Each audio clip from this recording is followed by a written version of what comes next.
তো এই 30,000 বছরের রাস্তার যে পুলসিরাত, এটা নবী সাল্লাল্লাহু আলাইহি সাল্লাম বলছে এটা অন্ধকার থাকবে, একেবারে অমাবস্যার ঘুটঘুটে অন্ধকার। প্রত্যেক মুমিনের ঈমানের সাথে তার আমলের পরিমাণ অনুপাতে ওই ফুলসিরাতের গোড়ায় যখন যাবে, প্রত্যেক ঈমানদারের, ঈমান শর্ত, প্রত্যেক ঈমানদারের তার আমলের পরিমাণ অনুপাতে ওই গোড়ায় গেলে আল্লাহর কুদরতে তার জন্য ওই পরিমাণ আলো জ্বলবে। এই জন্য সবার আলো একরকম হবে না, আলগা লাইট নেই, আপনারটা আপনার আলো, আমারটা আমার, আপনারটা আমার। এই ক্ষেত্রে নবীজি সাল্লাল্লাহু আলাইহি ওয়াসাল্লাম বলছেন যে অন্ধকারের মধ্যে, মানে এশার নামাজ এবং ফজরের নামাজ, এই দুই নামাজ অন্ধকারের নামাজ নাকি? কথা বলেন। এশার নামাজ তো পুরা অন্ধকার, আর ফজরের নামাজ আবসা অন্ধকার। এই দুই অন্ধকারের মধ্যে যে মসজিদে যায় বেশি বেশি, আল্লাহ নবী সাল্লাল্লাহু আলাইহি সাল্লাম বলেন ফুলসিরাতে তার জন্য পূর্ণ আলো জ্বলে। 30,000 বছরের রাস্তা পূর্ণ আলো নিয়ে সে পার হতে পারবে। এই জন্য এশার নামাজ এবং ফজরের নামাজ খুব গুরুত্বপূর্ণ। এশার নামাজ এবং ফজরের নামাজ যারা আদায় করে না, রাসূলুল্লাহ সাল্লাল্লাহু আলাইহি ওয়াসাল্লাম তাদেরকে বলছেন মুনাফিক। একেবারে স্পষ্ট বুখারীর হাদিস। ওই অপদার্থ হলো মুনাফিক, যে অপদার্থ এশা এবং ফজরের নামাজ পড়ে না। এই দৃষ্টিতে আপনাদের আমাদের অসংখ্য সন্তান, অসংখ্য মুসলমান যারা প্রতিনিয়ত ফজরের নামাজ পড়ে না, এদেরকে বলে রাখেন যে প্রত্যেকেই যেন ভোটার আইডি কার্ড, জন্ম নিবন্ধন সনদ এবং পাসপোর্ট যেখানে ধর্মের পাশে ইসলাম লিখছে এটা যেন চেঞ্জ করে, বরং এটা যেন শুধরাইয়া লিখে নেয় এফিডেভিট করে যে আসলে আমি মুসলমান নাই, মুনাফিক। কেন? আমি ফজরের নামাজ পড়ি না, ফজরের নামাজ পড়ার জন্য কোনো প্রস্তুতিও নাই, আমার মানসিকতাও না। এমন অসংখ্য জানোয়ার আছে, হাইওয়ান আছে, যে হাইওয়ানের কলিজার ভিতরেও খোদার 1 বছরে 365 দিনে কোনো দিন এই জানোয়ার বলতে পারবে না ফজরের নামাজ কাকে বলে। এটা আস্তা জানোয়ার, আস্তা জানোয়ার, এটা পুরাটা জানোয়ার, এটা পুরাটা জানোয়ার। এটা মানুষ নামের পশু ছাড়া আর কিছু না। 365 দিন নাফরমান, তুই মানুষের বাচ্চা বেটা, কোনোদিন ফজরের নামাজ পড়বি না। এত বড় বেহায়া বেশরম মুসলমান হয় কি? এত বড় নিকৃষ্ট মানুষ মুসলমান হবে তো মুনাফিক। আল্লাহ রাসূল বলছে বেটা, নবী বলছে মুনাফিক, এটা আস্তা মুনাফিক। আর মুনাফিক সমস্ত বেঈমানের মধ্যে সবচেয়ে নিকৃষ্ট হলো কে? মুনাফিক। যত লোক আল্লাহর নাফরমান তার মধ্যে মুনাফিক হলো সবচেয়ে নিকৃষ্ট। হযরত আব্দুল্লাহ ইবনে ওমর হাদিসে আছে, নবীজির বিখ্যাত সাহাবী আব্দুল্লাহ ইবনে ওমর রাদিয়াল্লাহু তাআলা আনহুমা, তিনি বলছেন নবীজির জামানায় আমরা মুনাফিক চিনতাম এশা এবং ফজরের জামাতে অনুপস্থিতি দেখি। হাদিস এটা। উনি বলেন আমরা চিনতাম মুনাফিককে আমাদের মাঝে, আমরা খুঁজতাম, বুঝতাম ফজর এবং এশার নামাজে অনুপস্থিত হতো যায়।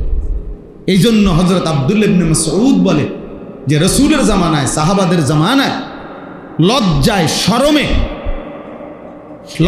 শরমে যাতে দাগ না পড়ে যায়, চিহ্নিত হয়ে না যায়, এজন্য মুনাফিক যারা মুনাফিক ছিল বাস্তবিক অর্থে, তারাও রাসূলের জামানায় ফজরের নামাজ মিস করতো না, কারণ মিস করলে তো মানুষ কইবো তে মুনাফিক।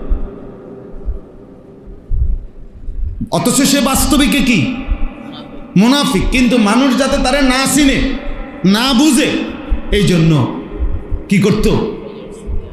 আমার মুসলমান নামধারী এই হাইওয়ান, মুসলমানের বাচ্চা, আর বাপ মুসলমান, তার মা মুসলমান, জানোয়ার একদিনও ফজরের নামাজ পড়ে।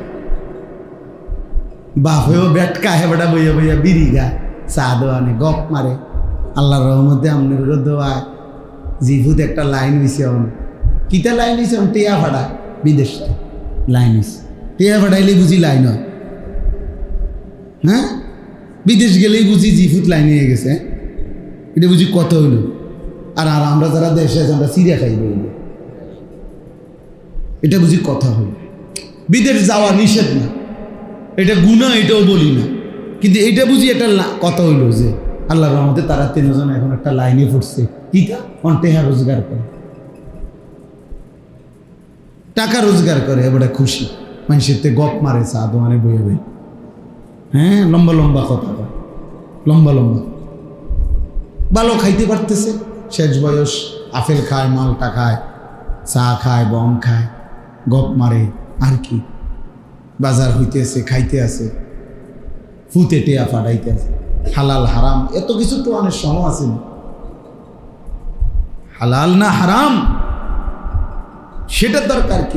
আমার দরকার টাকা, আমার দরকার বাতে না। আস্তাগফিরুল্লাহ, আস্তাগফিরুল্লাহ। ভুলে গেলে চলবে না, আখিরাত নিশ্চিত, মৃত্যু আমাদের নিশ্চিত, কবর আমাদের নিশ্চিত, ভুলে গেলে চলবে। জাহান্নামের আযাব বড় ভয়ানক আযাব, বড় ভয়ানক আযাব। আল্লাহ তাআলা কোরআনুল কারীমে বলছেন, কাল্লা সাউফা তা'লামুন, বান্দা শোনো, মনে রেখো বান্দা, দুনিয়া নিয়ে ব্যস্ত হয়ে গেলা, আলহাকুমুত তাকাসুর, দুনিয়া বাড়ানোর নেশা তোমাদেরকে আমি আল্লাহ থেকে, ইবাদত থেকে গাফেল করে দিল, হাত্তা জুরতুমুল মাকাবির, মনে রেখো এরই মধ্যে একদিন তুমি পৌঁছে যাবে কবরস্থানে। মনোযোগ দিলেও মরে যাইবা, অমনোযোগ হইলেও মরে যাইবা, সেজদা দিলেও মরে যাইবা, নাফরমানি করলেও মরে যাবে। ইব্রাহিম নবীরও মৃত্যু হয়েছে, নমরুদেরও মৃত্যু হয়েছে, মুসা নবীও ইন্তেকাল করছে, ফেরাউনও কি করছে, তার মানে অনুগত থাকে নাই, অবাধ্য থাকে নাই, চলেই যাবা। তবে কাল্লা সাউফা তা'লামুন, আল্লাহ বলেন অচিরেই কবরে আমি আল্লাহ তোমারে জানায় দেব, বুঝায় দেব, আমার এক এক নাফরমানির শাস্তি আমি দেখায় দেব। হাদিসের মধ্যে আছে, আল্লাহ নবী সাল্লাল্লাহু আলাইহি সাল্লাম সাহাবীর কবর দেখে,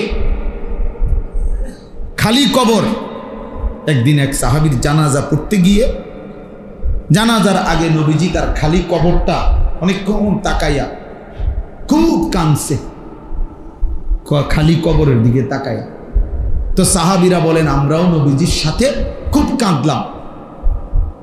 এরপরে কান্দা শেষে নবীজি চোখ মুছে বললেন, লিমিসলি হাযা ফাআইদ্দু, আমার সাহাবীরা এমন কবরের জন্য তোমরাও প্রস্তুতি নাও,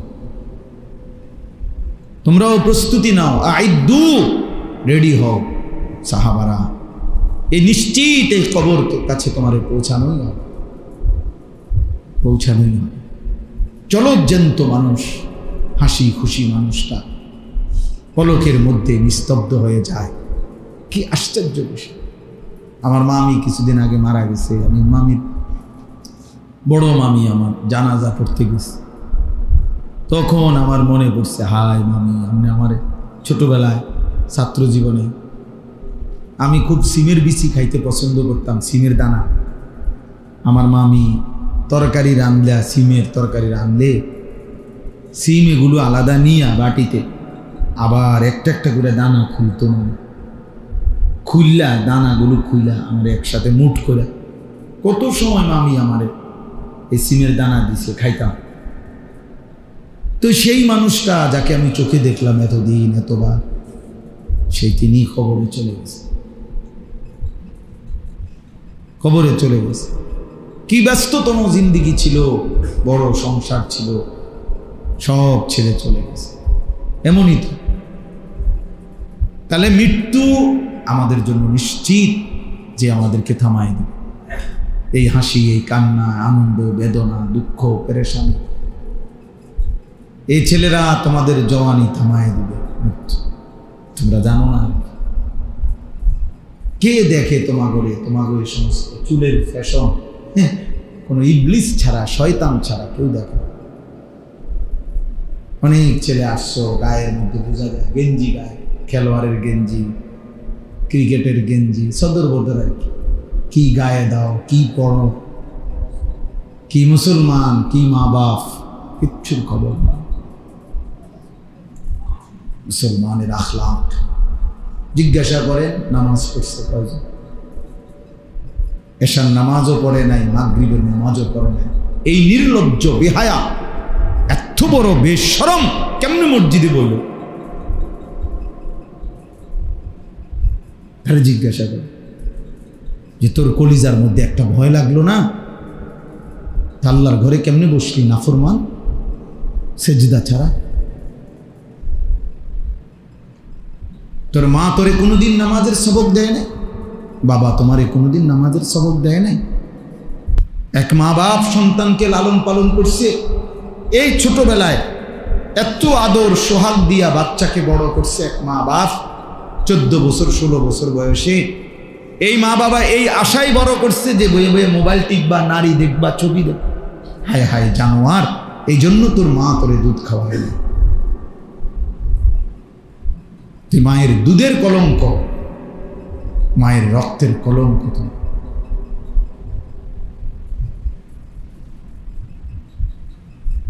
কিচ্ছু অর্জন হয় না শেষ পর্যন্ত। কিছু ছবি, নারী, কিছু মোবাইলের অশ্লীল দৃশ্য, বেনামাজি নাফরমানি জিন্দিগির বিনিময়ে কিছুই অর্জন নাই। শুধুই ক্ষয় হয়, লস হয়, আখেরাতও বরবাদ হয়, শরীরের শক্তিও নষ্ট হয়, সমাজের কাছে ঘৃণিত হয়। অফিকা উয়ুবুন ওয়ালিন্নাসি আয়ুনুন, আরবি ভাষার একটা প্রবাদ আছে, মনে রাখবে ছেলেরা, বাবা তোমরাও মনে রাখবে।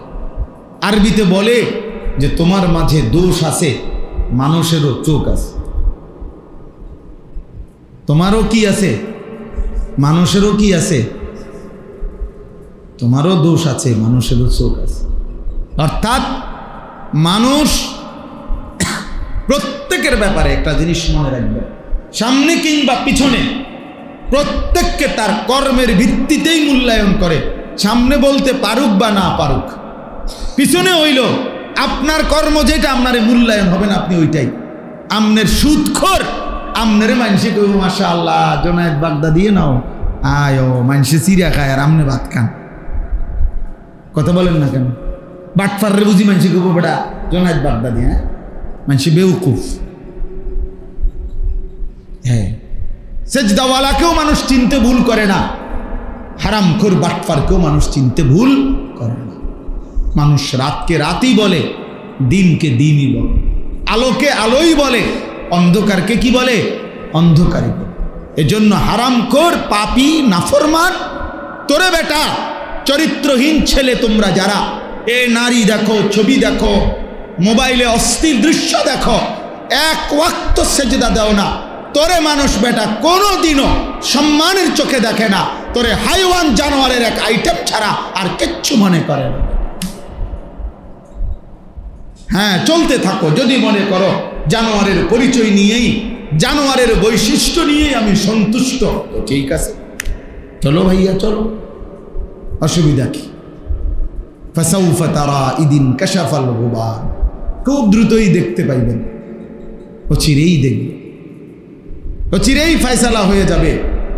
মৃত্যু এসে পার্থক্য করে দিবে, মৃত্যু এসে বুঝায় দিবে কোনটা ছিল করণীয়, কোনটা ছিল বর্জনীয়, কোনটা ছিল উচিত, কোনটা ছিল অনুচিত। আজ আমরা বুঝতেছি।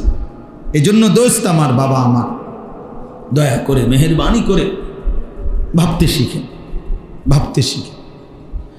সারা পৃথিবী জুড়ে মুসলমানদের দুর্দশা, মুসলমানের উপরে জুলুম, নির্যাতন, মুসলমানের রক্তে আল্লাহর জমিন ভাসতেছে। সামান্য অজুহাতে, ঠুনকো অজুহাতে মুসলমানকে নিশ্চিহ্ন করে ফেলা হচ্ছে। ফিলিস্তিন, গাজাত হয়তো রক্তের বন্যা বইতেছেই, আবার আজকে 1-1.5 সপ্তাহ যাবৎ ভারতে এই হিন্দু বেঈমানরা তারা একেবারেই সামান্য অজুহাতে জম্মু কাশ্মীরের মধ্যে একজন হিন্দু অফিসারকে সন্ত্রাসীরা হত্যা করছে। এই ইস্যুটাকে সাথে নিয়ে এটাকে বড় করে হামলা করছে সন্ত্রাসীরা কিছু পর্যটকের উপরে।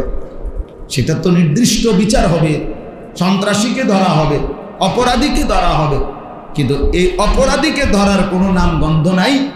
পুরা কাশ্মীরে লক্ষ লক্ষ মুসলমানের উপরে, পুরা ইন্ডিয়ায়, গুজরাট সহ ইন্ডিয়ার লাখ লাখ মুসলমানের বাড়ি ঘর ভাঙ্গা সমান করে ফেলছে। জানেন, এখানে সন্ত্রাসী ধরার নাম নাই। পাকিস্তানকে পুরা অস্ত্রের হুমকি, মকিয়ের লগে কি, পাকিস্তানের সাথে যুদ্ধের মুখোমুখি। আশ্চর্য এই ইস্যুকে কেন্দ্র করে। এই জন্য বললাম ভাই, বেঈমান সর্বদা চেষ্টা করে কোনো না কোনো ছোট্ট অজুহাতে আমাদের উপরে জুলুমের বন্যা বয়ে দিবে, রক্তের বন্যা বসায়। সেদিন তোমরা বুঝবা, সেদিন মনেই পড়বে এই মোবাইল টিপা, এই আল্লাহকে নারাজ করা, সেজদাবিহীন এই জীবন মনে পড়ে, মনে পড়ে।